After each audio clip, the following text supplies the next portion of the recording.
Hello friends, I am A K Jha. Welcome to my channel. आज जो मैं math में टॉपिक पढ़ाने जा रहा हूँ उसका नाम है एलसीएम एंड एचसीएफ। दोस्तों, बहुत सारे स्टूडेंट्स का, ये खास करके पॉलिटेक्निक स्टूडेंट का क्वेरी था, जो अभी लॉकडाउन के वजह से सारे कुछ बंद है। तो सर, कुछ ऐसे चीज़ बता दीजिए, हमारी तैयारी करा दीजिए। तो इसको ध्यान में रखते हुए मैं सोचा जो कुछ विद्यार्थियों को मदद कर दूं, और इस वजह से मैं ये दूसरा वीडियो बना रहा हूँ।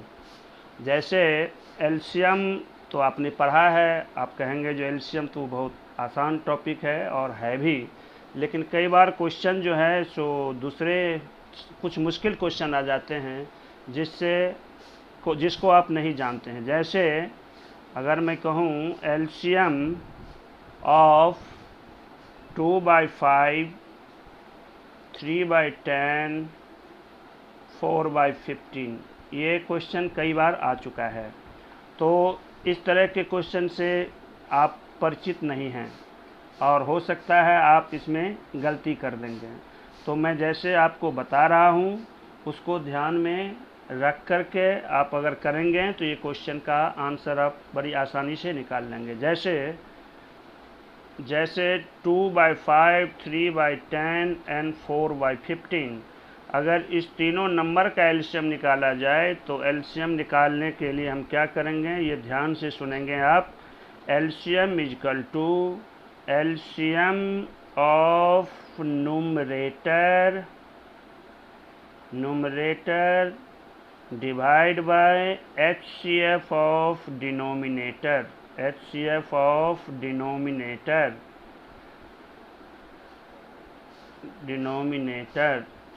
तो हम देखते हैं जो 2, 3, 4 इसका एलसीएम जो हो जाएगा 12 हो जाएगा, और 5, 10 और 15 इसका HCF जो हो जाएगा 5। तो अल्टीमेटली आंसर 12/5 हो जाएगा।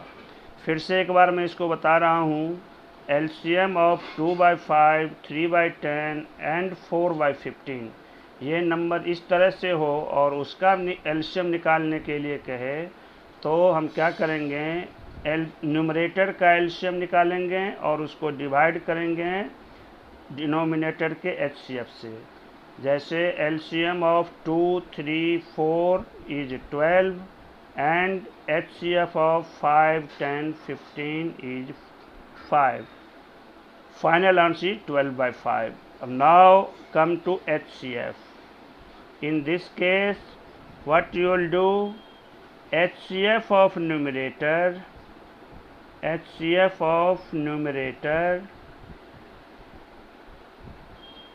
divide by LCM of denominator।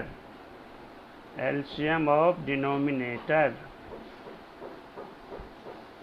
तो HCF of 2, 3, 4 is 1 and LCM of 5, 10, 15 is 30.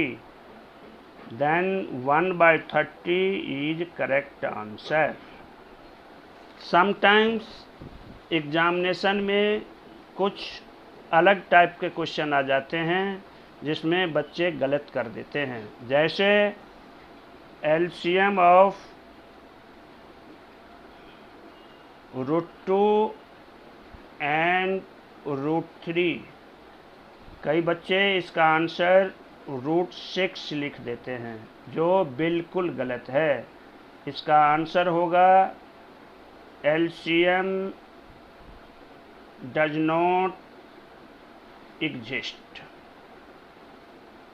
इसका ये मतलब हुआ इसका एलसीएम होगा ही नहीं, क्योंकि जब हम किसी 2 या 3 नंबर का एलसीएम निकालते हैं तो एलसीएम निकालने के बाद जब उसको हम इंडिविजुअल नंबर से डिवाइड करते हैं तो डिवीज़न के बाद वो इंटीजर आना चाहिए। यहाँ √6 को √2 से डिवाइड करेंगे तो √3 आएगा, जो इंटीजर नहीं है बल्कि इरेशनल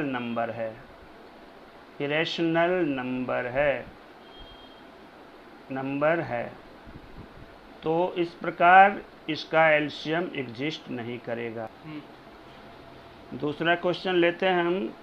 एलसीएम ऑफ √3 एंड 2√3, इसका एलसीएम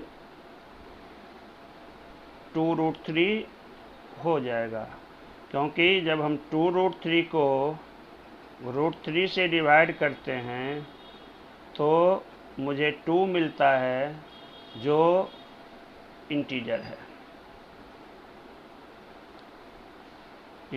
है।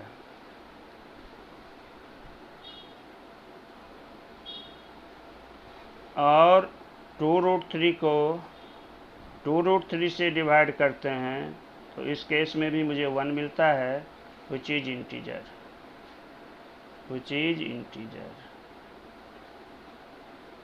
तो मैंने देखा है जो कई बार ये कॉम्पिटिटिव एग्जामिनेशन में ऐसे क्वेश्चन आ जाते हैं, तो अब इसको अब आप देख के समझ जाएंगे जिसमें क्या हम कर सकते हैं।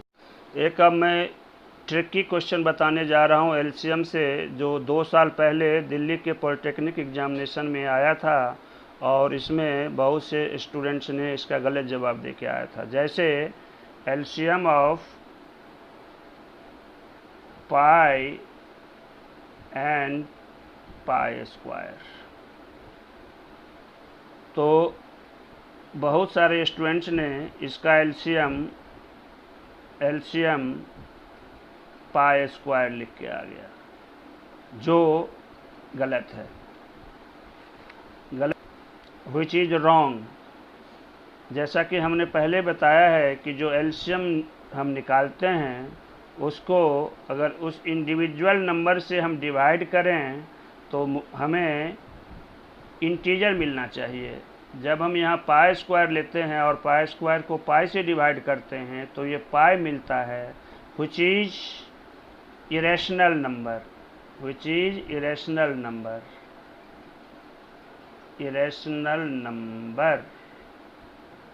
not integer।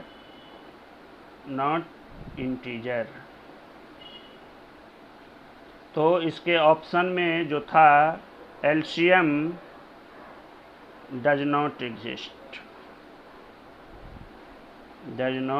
एग्जिस्ट। तो दोस्तों, मैं इस वीडियो को यही ख़त्म करता हूँ। कल मैं ऐसे ही some important question of Delhi polytechnic with short trick के साथ कवर करूँगा।